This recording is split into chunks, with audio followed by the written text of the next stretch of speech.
Hello and welcome to the Monday Night Review. I am Corinna Harrod and we are on episode 63 or 64, and it is first two-parter that I've done, and it's a biggie.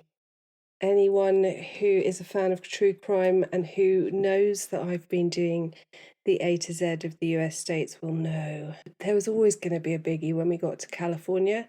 And I thought, go big or go home. There is a whole load of people that we could have chosen to focus on. But for me, there is one person who I think is the worst of the worst. I'd love to know who your choice is for the worst of the worst. But when it comes to true crime, California has a lot to offer. It's home to many of the most notorious of serial killers. But there is one for me that is the stuff of nightmares. The full horror package. He will attack anyone, anywhere. Locked doors and windows are no match for him. He rapes, he tortures. He has never brushed his teeth. His picture is enough to keep me awake at night, and yet he has his very own bunch of groupies. He gets married whilst in prison and is engaged when he dies. Today we're going to talk about the Night Stalker, Richard Ramirez. Now, every single form of trigger warning possible is going to have to come here. We're going to be talking about rape, murder, kidnap. There are kids involved.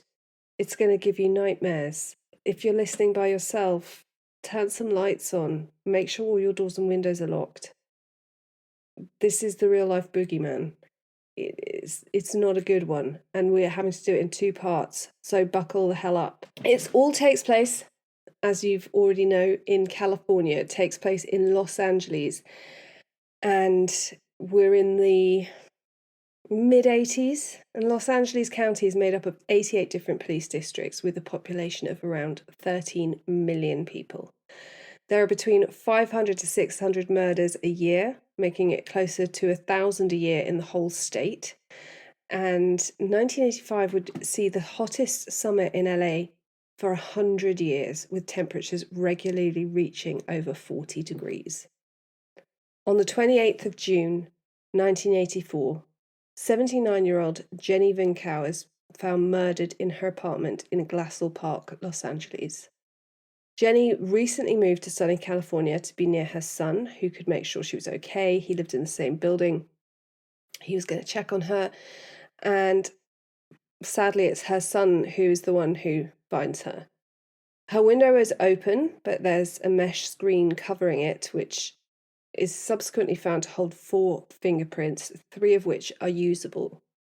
Now, we'll go on to find that this is a rare find for this perpetrator. He habitually wears gloves.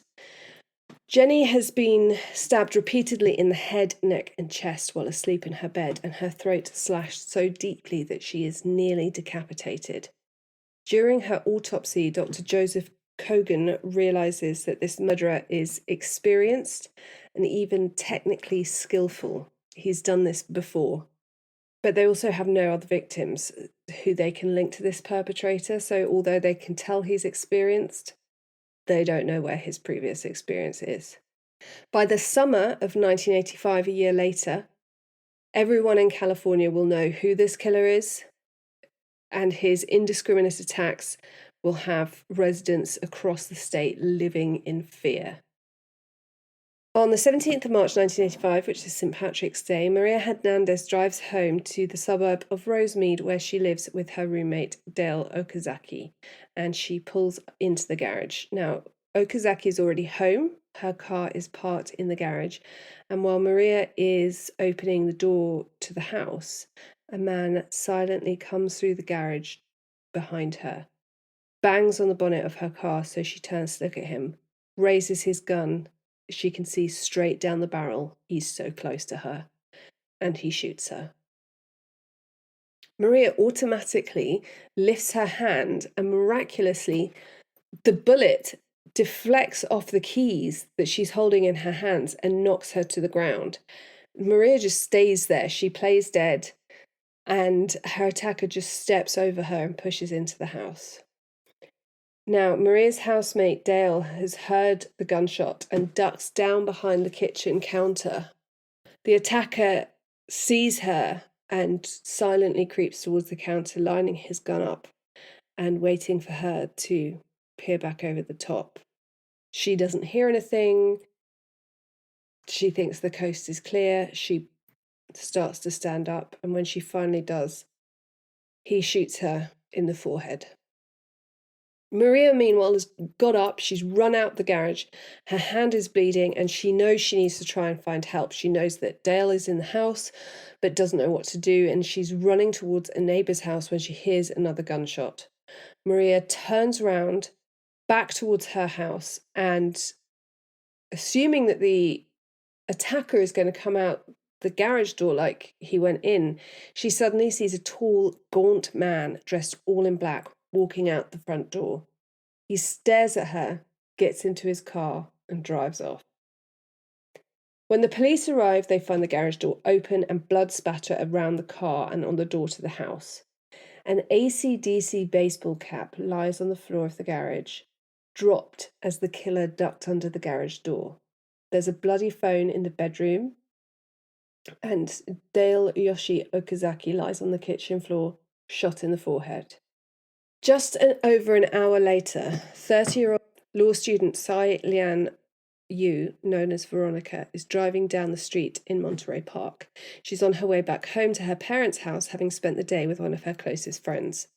Veronica sees a car following her, and she doesn't like it. She pulls over, and when it goes past her, she starts to follow it. The driver stops and gets out, and Veronica says, "Why are you following me?" The man goes mad. First, he tries to yank her out of the car through the window, but he can't. She's screaming. He tries to get in the driver's side door.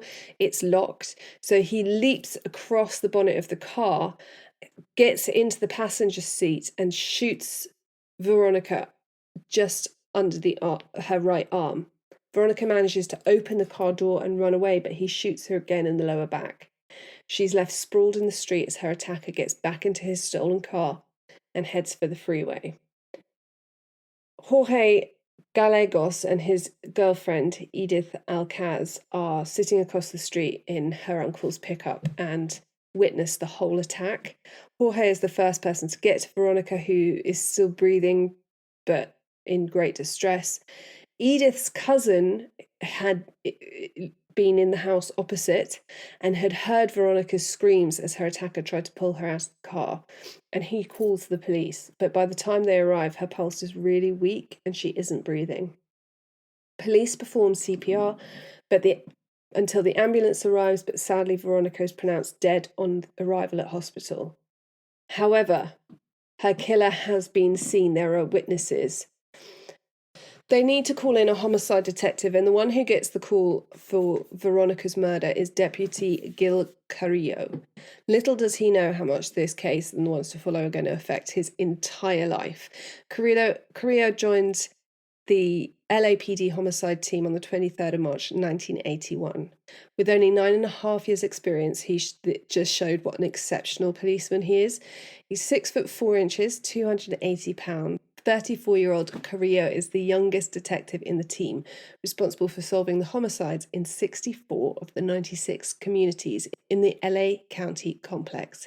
He's got a lovely wife, Pearl, 3 kids, 6 sisters to whom he's really close.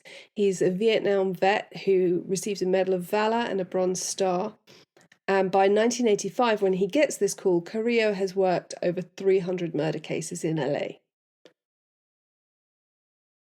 He gets to Maria Hernandez and Dale Okazaki's house and takes reports from the police who are there.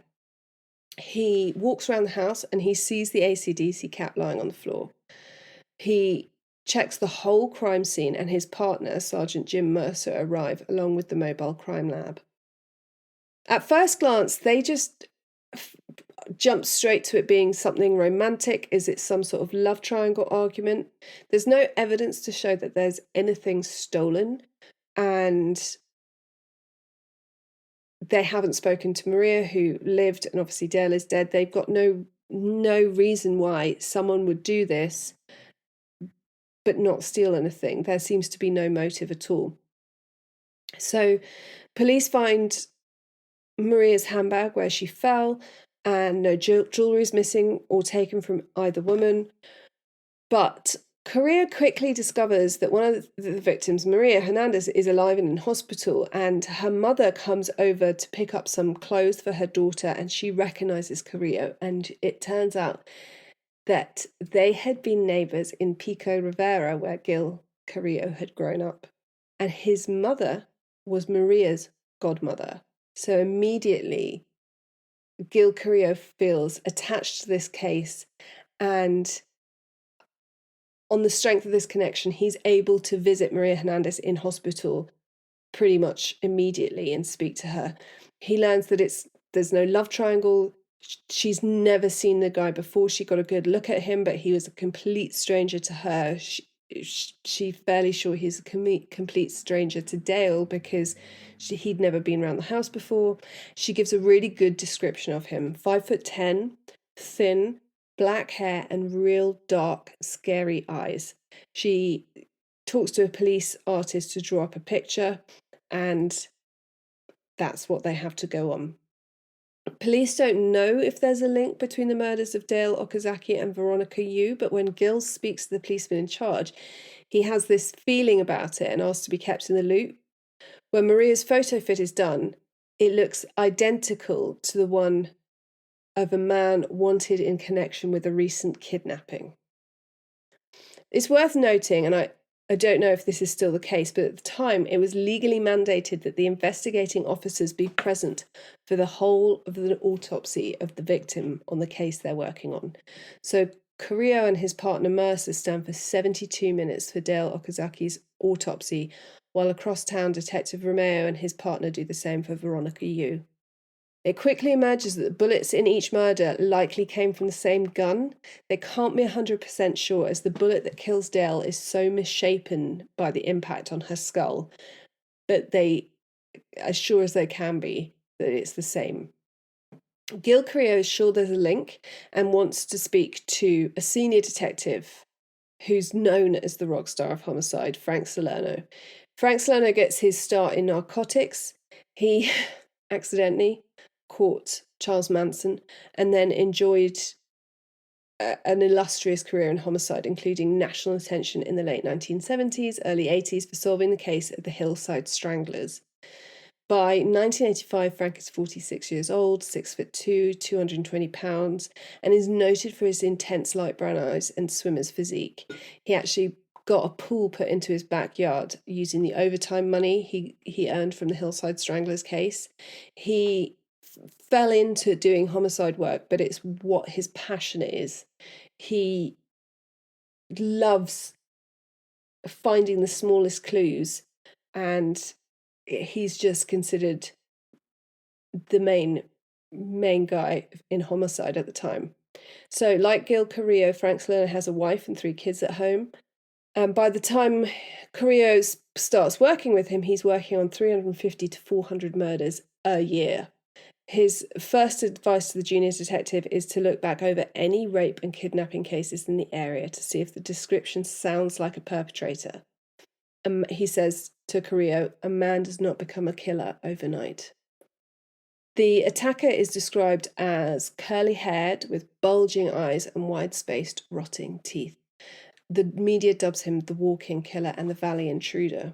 Carrillo remembers that in his training he'd learnt about perpetrators who like to see the look of surprise in their faces, and that would fit with kidnapping and with the making a noise on the bonnet of the car when he could have just shot Marie in the back of the head. He could have just shot Veronica in the car, but he obviously likes to see the fear in people's faces.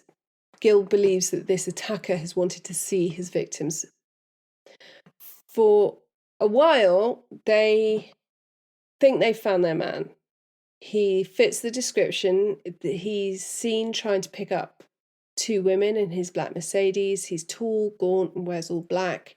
And a guy thinks he's acting suspiciously and calls him into the police. Now, the police follow him around for a while and eventually bring him in for questioning. When they search his house, they find loads of porn, bondage porn, women's underwear sliced in the crotch, and they are pretty sure they've got him. But in the lineup, no witnesses pick him out. Gil Correa says he's a weirdo, he's just not the weirdo we want. So a week later, on March the 27th, 1985, 44-year-old Maxine Zazara and 64-year-old Vincent Zazara, who had been robbed only a year before, and it would turn out, by the same man, are attacked in their home in Whittier, California. Whittier is a really wealthy upscale community with citrus and avocado and walnut ranches, and it was Richard Nixon's hometown. The perpetrator arrived in a stolen car, pulling up silently, and used a 5-gallon plastic can to get into the house through the bathroom window. Vincent's a retired accountant who now owns a couple of pizza places and is described as a fun-loving and gregarious man, and he's fallen asleep on the sofa in front of the TV. He is shot in the temple as he slept on the couch. He gets up to fight his attacker, but he's been shot with a .22 bullet, which will zigzag through, and as he stood up, it hits his carotid artery, and he bleeds out on the sofa. Maxine had heard the shot and was awake when the killer ran into her room. He wanted their valuables and their money. Maxine's a tough lawyer. She knew what was going to happen and knew that her husband kept her shotgun under the bed. He beats her up, slaps her around, is asking her where stuff is, and while he's knocked her to the floor and he's ransacking the bedroom, she reaches for the shotgun, aims it at the man's back, and pulls the trigger. There's nothing but a click. Vincent had emptied the gun when his grandchildren had come to visit at the weekend. He didn't want to have a loaded gun around with the kids in the house. The killer is absolutely furious. Maxine is found in her bed, shot 3 times, with an inverted cross carved over and below her left breast. He'd later say he tried to remove her heart but couldn't get through the rib cage, with several stab wounds above her pubic bone, and this bit's a bit horrible. Let's skip forward. But she also had her eyes cut out. They were taken with the attacker in a little jewellery box he'd found. The Zazaras are found by a friend who manages their pizza restaurants. The house had been ransacked, and a shoe print is found in the flower beds outside the bathroom window. It's from an 11.5 Avia trainer, and they find bullets from a .22 handgun. Not a lot of clues, but some, and once again, it's a .22 handgun. The detectives on scene have no idea that this is linked to the previous attacks. There is, throughout this case, a real problem with different departments talking to each other. But the custom at the time was for all homicide detectives to fill out a form at the start of every case that has the bare bones of what has happened, and for all homicide detectives to read this form so that they can see if there are any patterns or similarities. The form for the Zazara murders is read by Frank Salerno, who immediately calls Gil Carrillo. He's convinced it's the same guy, but once again, the bullets are too damaged to match the previous crimes. This next bit is really horrendous, so you've had your warning. Across town, 6-year-old Anastasia Hironas is in bed when her window opens. She's woken up and taken out of the window. The man seems familiar, so she doesn't struggle. In her sleepy haze, she thinks that maybe it's a friend of her parents. She's put in a car where the man shows her a gun in the glove compartment. He then sexually abuses her, makes her get into a zip-up duffel bag, and takes her out of the car into a house. He walks through a room with a couch, covered windows. It was all dark, and she would later call it a slimy room. He'd basically brought her to a tweak house. She remembers Madonna playing all the time, and In a bedroom there, she is repeatedly raped and abused. She realizes soon that he'll only stop for her to go to the bathroom, and then he would carry her over and sit her on the sink for her to go, and that would be the only time she had a break. Eventually, he puts her back in the bag again to leave. He drives around for a bit and then drops her on the side of the road, points her to a petrol station, and says, "Go there and call 911." Sadly, she's one of a few children suffering the same fate. They find a footprint at the abduction site of an 8-year-old who'd been picked up and sexually assaulted on a construction site. They'd recently laid concrete and the footprint was there, and it was a Nivea tennis shoe, size 11.5, the same footprint. The description of the man is very similar to the police sketch. Light skin, Hispanic or Caucasian, black hair, tall, bad teeth, smelled bad, dressed in black. When Carrillo hears about this from a fellow detective, he is sure it's the guy that he's looking for, but no one believes him. So far, we have a paedophile killer who will kill, kidnap, rape, and torture men and children of any race or background. It had never been documented before. And if you see any serial killers being interviewed, there's usually something that they deem beneath them. I'll do this, but I would never hurt a child, or I kill prostitutes or I kill sex workers because they deserve it. This guy has no scruples. He will do anything to anyone. He doesn't care. And it's Gil's opinion that all these crimes in all these different areas are all linked, and it's laughed off by the other police. They refuse to see any link. And there's only one person who doesn't laugh, and that's Frank Salerno. They go to the captain, who tells them to form a small, informal task force to look into it, and he puts Salerno in charge.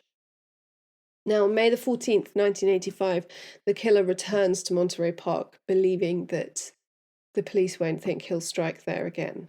A security guard sees him sitting in a car, and he stares at her until she goes round the corner. Later, she would describe him as having very scary eyes.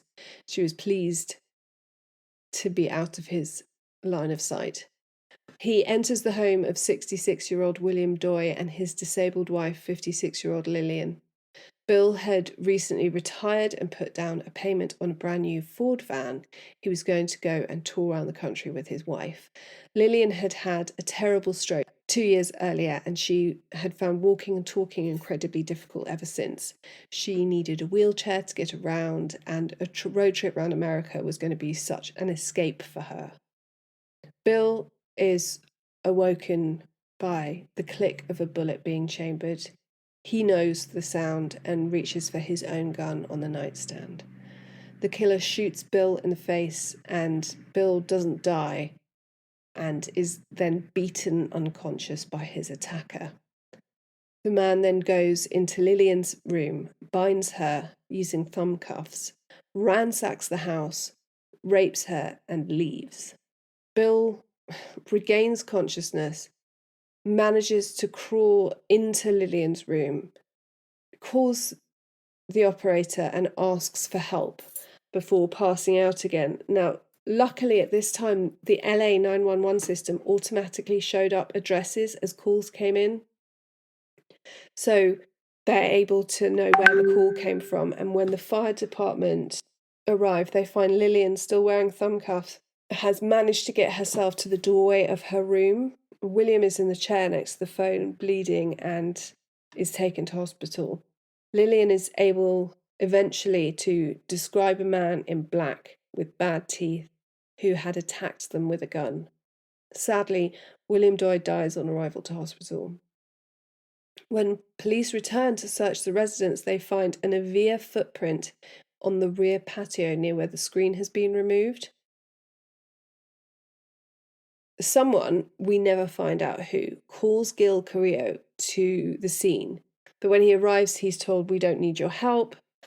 Luckily, Gil realises that someone has seen the link between this case and the others, and so even though he's not allowed on the scene from the officers, and Salerno calls up and gets Stonewalls too, it's flagged. They've got it down as someone thought there was enough of a link to call. On the 29th of May 1985, 83-year-old Mabel Bell, known as Ma Bell, and her invalid 81-year-old sister, Florence Lang, known as Nettie, were having a nice evening. They lived together on the outskirts of Monrovia. Ma Bell is tough, independent. She plays bridge 3 times a week and is often seen out and about in her car running errands. She's really patriotic. She contributes money to the fund to keep the Statue of Liberty clean, and she wouldn't dream of locking her front door. She has 2 children who she brought up alone because she was widowed early, and now she has 12 grandchildren. Nettie is an invalid and had moved in with her sister 2 years previously to avoid going into a care home. They're both asleep, and the suspect enters through the front door. He must have realised early on that there was nothing of value to steal, and the 2 occupants were older women, one of whom was an invalid. He finds a hammer and beats Nettie in the head with it while she slept. He then rips out the electrical cord from the clock next to her bed to bind her hands behind her back. The clock would smash on the floor and stop at 12:06 a.m. What the attacker didn't realise is that he steps on it and leaves a bloody footprint, which the police would find later. He then enters Ma Bell's room, hits her in the head, and binds her ankles with duct tape to the posts on her 4-poster bed. He then uses wires from her bedside clock to shock her before ransacking the house for things to steal. He returns, rapes Nettie, goes to Ma Bell's room and uses her lipstick to draw a pentagram on her thigh and the wall above the head of her bed. He draws a pentagram on the wall of Nettie's room and then goes and eats a banana in the kitchen, drinks a can of Mountain Dew, pees in the loo without flushing, surprised he bothered using the loo, frankly, and then leaves.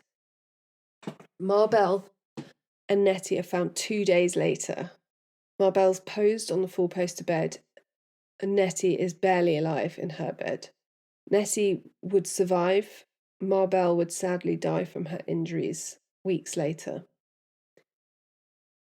The next night, the perpetrator brutally rapes 42-year-old Carol Kyle, and quite often I've seen she doesn't get a mention in the list of these attacks, but this woman is a complete badass. Her husband had died in a plane crash 2 years before, and she's there with 2 young children.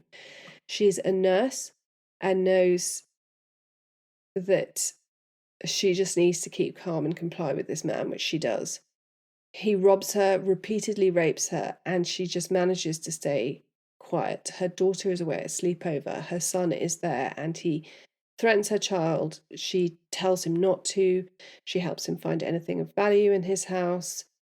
He covers her head with a pillowcase and rips her nightdress off when he rapes her and makes the child hide in a cupboard. Before he leaves, he says he's going to get the child out of the cupboard, and she says, "Please don't let him see me like this." And the attacker hands her a clean nightgown, removes the stocking he's used to tie her hands, and re-handcuffs her to the bed and puts the key on the bedpost so that she can have her handcuffs unlocked. It's one of the few times he ever does anything remotely nice.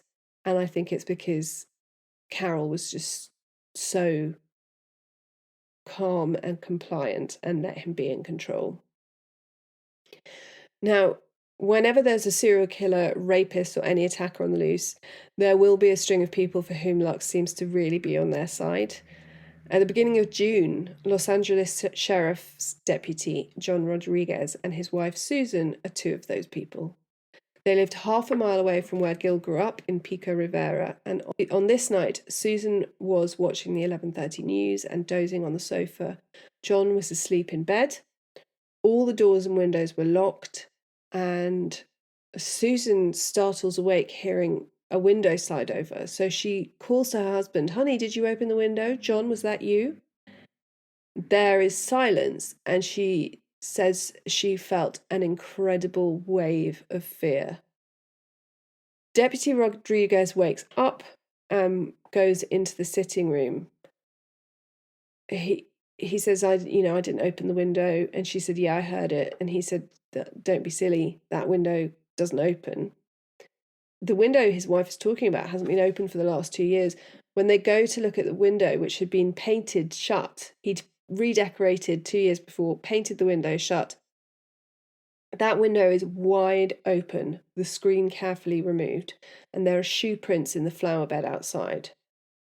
He calls it into the police. When Carrillo gets notified, he arrives and he can see it's an 11 and a half Avia tennis shoe. The Rodriguezes were lucky. We also know that John had a loaded service revolver on his bedside and was a very good shot. So it could have been the end for this serial killer. But he really likes the element of surprise. So once he knew that they'd heard the window, that was it for him. The morning after the near miss at the Rodriguez house, Officer Stavros pulls a car over for running a red light. The man has no license on him. He says he's left his wallet at home, but he gives a false name and address, as it turns out. The guy looks an awful lot like the man they're hunting in relation to these killings, and Stavros says, "Hey, you're not the guy out there killing people in their homes, are you?" The man replies, "No way, man. When are you guys going to catch that motherfucker?" Stavros says, "Oh, we're going to get him," and returns to his motorcycle to write up a ticket. When he turns around, the man has started running. Stavros gives chase, but this guy jumps a 10-foot fence, runs down an alley, and hops on a bus. Stavros returns to search the car, and on the bonnet, the man has drawn a pentagram. Inside the car, he finds a wallet on the floor with $100 in cash, an appointment card with a dentist in downtown LA, and a list of 6 phone numbers. And he realizes that the car is stolen. He gets it towed to a police lot where it just sits out in the hot LA summer sun. He doesn't request any crime lab people to go over it, despite the fact the man's prints would have been all over the car. He certainly wasn't wearing gloves when he pulled over. And nothing comes of it for weeks. People still aren't believing Carrillo and Salerno that all of these crimes are the same guy. So they decide to send someone to find how many Avia trainers have sold in Southern California. They need to rule out that there are 2 or more suspects wearing the same shoe. Salerno's partner is in hospital having surgery, and Gil's partner is out on vacation, and so Frank Salerno officially asks Gil Carrillo to be his partner, which is the highlight of Gil's career so far and the start of an incredible working relationship for both of them. They would get their first call the next day. On the 28th of June 1985, 28-year-old school teacher Patty Elaine Higgins is found murdered by the foreman of the construction site next to her building. When she doesn't turn up for work, her school called her home phone, which rang and rang and rang, and Don hears it and picks it up, and they ask him to check on her. He goes around the back and sees a broken window pane and the back door ajar, and he goes into the house and finds the house ransacked and Patty on the bathroom floor, brutally beaten, and her throat so deeply slashed that she's nearly decapitated.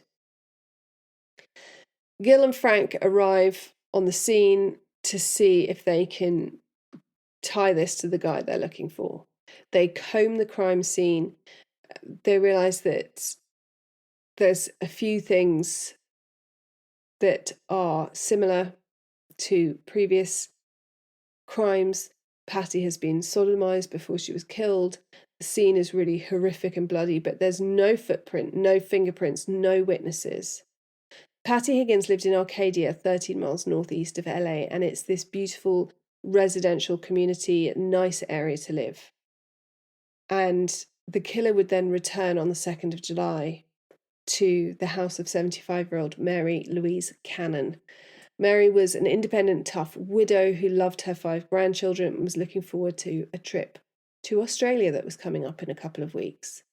The killer removed a screen from the front window, slipped into the house, and smashed a lamp over Mary's head as she slept. When she woke screaming, he beat her unconscious and then went to the kitchen, found a knife, and plunged it into her throat repeatedly. He then stole whatever he could find of value and walked straight out the front door into a stolen car and was off. The next morning, Frank's neighbour saw the screen and thought he would reattach it for her. He was used to doing odd jobs for her. They really liked her. They were friends. When Mary doesn't appear when he starts hammering, his wife Christine becomes concerned and they go in to check on her. As soon as they see the ransacked house, they call the police. And when the police arrive, they find Mary and realise it's time to call homicide. They are so rare in Arcadia that they actually are dealt with by the Sheriff's Homicide Department. So Carrillo and Salerno arrive and realise that the attack looks an awful lot like Patty Higgins. And though there had been no footprints at Patty's murder, there were some on the carpet here. And it was these attacks that convinced Frank Salerno that they are dealing with a full-blown serial killer, one that would make the Hillside Stranglers look like nice guys. Salerno's known for spotting the tiniest bits of evidence, and he found a piece of tissue on the floor of Mary's room, and on it is a print in blood, just 1 square inch, but with the clear and distinct mark of an Avia aerobic shoe. They have enough similarities between all these cases to tie them together, not only the Avia shoe print, but matching descriptions from any witnesses, the bad breath, the smell, the terrible teeth, the disabled phone lines, the .22 gun, ransacking and removal of screens for entry. On the 5th of July, we have to go to Sierra Madre, which is near Arcadia, and it's a quiet, wealthy community with families choosing to live there, views of mountains and beautiful, well-looked-after gardens. Salerno would later say you wouldn't find a more idyllic community anywhere. Steve and Anna Bennett live in a beautiful ranch-style house with their 16-year-old daughter Whitney and their 18-year-old son James. Whitney had been at a party that night and had come home later. Her parents were already asleep. She remembers going to bed and then nothing. Wakes up at 5:45 covered in blood and with a horrendous headache. She has no memory of any attack, tries to go to her parents' room but collapses in her bedroom doorway, calling for her father. Her parents call the police and get her to the hospital. She has been viciously beaten around the head with a tire iron and then strangled with a telephone cord. They would find out later that her attacker had wanted to kill her before he raped her to make sure she didn't make any noise. He saw a blue haze leave her body as he strangled her and assumed it was her soul. And as he slacked his grip on the cord, she unconsciously sucked in air, and this so disturbed him, he saw it as an intervention from Christ, that he climbs out of the window and leaves. When Frank and Gil turn up to see what they describe as one of the bloodiest crime scenes they've ever been to, there's no .22 bullet, no knife, no shoe print, just a bloody tire iron, which their guys never used before, but they feel like it must be the same man. Whitney has 42 inches of lacerations, needing 478 stitches to help piece her skull back together. But then Giselle Lavigne, one of the crime scene investigators that works on a couple of these crime scenes, finds a shoe print in blood on the pink comforter on Whitney's bed, and it's an Avia shoe print, size 11.5. I also want to mention, on a slightly lighter note, that Whitney goes on to marry Frank Salerno's son.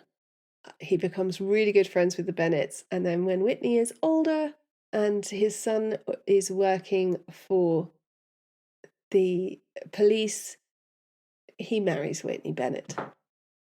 So after this brutal attack, the detectives look back over files to see if there's anything similar. And it's then that they find the rape of Carol Kyle and link it to their guy. When they went to visit her, she describes the attacker, who sounds just exactly the same as the man they're looking for, down to him smelling like wet leather. Joyce Nelson is next to be attacked, and she's in her home in Monterey Park. She's due to retire soon and looking forward to spending more time on the golf course and playing with her 5 grandchildren. The killer enters through a window, finds her asleep on the sofa, and shoves a .22 in her face to wake her up. He drags her to the bedroom by the hair and beats her to death, kicking her so hard in the head that he leaves a clear imprint of an Avia shoe in her face. Police would also find footprints in the flower beds and on the patios at the front and back of her house. He then breaks into the home of 63-year-old psychiatric nurse Sophie Dickman.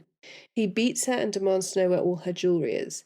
He attempts to rape her but can't get an erection. Sophie has worked with psychiatric patients for 38 years and knows that she needs to comply and make sure he always feels like he's in control of the situation. He leaves her handcuffed to the bed, and her house is completely ransacked, but she's alive. She didn't have her glasses on, couldn't see her attacker very well, but she knew that she would recognise his voice anywhere, and later she does. All the witnesses to these crimes would say that the attacker would say the same thing: "Don't look at me, bitch." Sophie's phone lines have all been cut, but she knows that a police officer lives next door, so she drags her whole bed over to the window and calls out.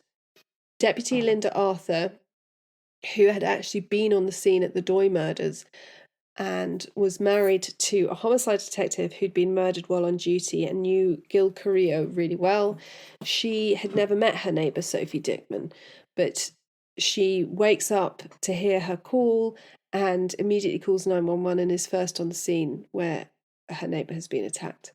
She calls Gil Carrillo, and even though it's not his jurisdiction, he goes over, and initially he thinks it's not their guy. But once he gets to the scene, he sees the ransacking and the cut phone lines. He starts to think that actually it's the same man. So they'd sent men to get more info on the Avia trainer. And information they get, it's an uncommon shoe that just started being made. And they got sales data from the company. They were looking for an aerobic black shoe in a size 11.5, which narrowed it down. 1,354 pairs had been made, and only 6 had gone to LA that were black. Of those 6, only 1 pair was 11.5. What are the chances? They can't go further and find out where that was sold, but they now know that there's not a load of these shoes around. They're not looking for 2 killers. There's only 1 pair of shoes. If they find those shoes, they find the killer. Pictures are sent of these shoes to all 63 police jurisdictions. Now, the press have cottoned on to all these murders being linked and serial killer being on the loose, and everyone in LA is terrified. All 13 million of them. Kids walked home from school. Women don't go out after dark. Not that that would help them much, as he's going to come into your house. Every gun shop has a queue of people outside. Locksmiths start working 24-hour shifts to install alarms, security lights, and new locks that everyone's so in demand. Guard dogs and rescues are selling out, and it's the hottest summer in 100 years, and no one has their windows open. Having called him various things, from the Valley Intruder to the walk-in killer, the press finally settle on the name, the Night Stalker.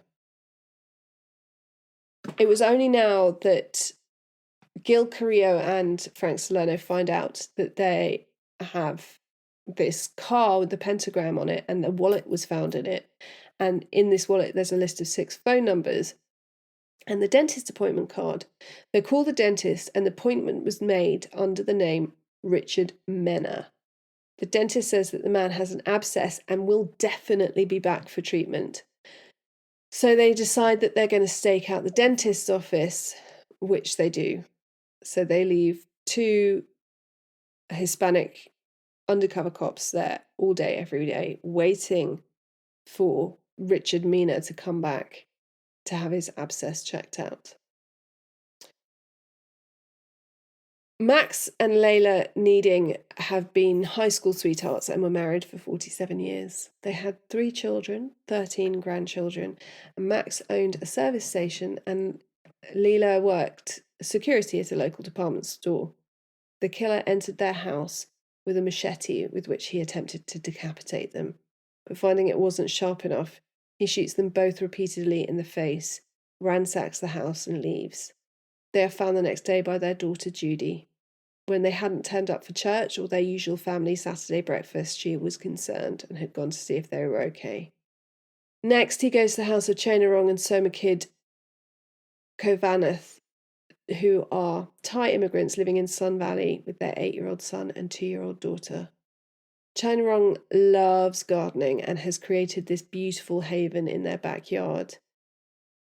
They weren't worried about the serial killer roaming the streets of LA. He'd not come that far north where they lived. They thought they were safe. The killer gains entry through the sliding door at the back of the house. He immediately shoots Chonarong in the temple, killing him instantly, and then ties Somakid's hands behind her back and rapes her. She complies and is polite, which probably saves her life. He beats and drags her around the house until he's taken everything of value. When he leaves, Somakid runs to the neighbours and is taken to hospital, and when she returns, she describes her attacker. Brown-skinned, bad teeth, 30 to 35, 150 pounds, 6 foot 1 inches or so, black curly hair, and very sweaty. This attack wouldn't be linked to the Night Stalker until the 21st of July, when Scott Carrier at the medical examiner's office told Salerno.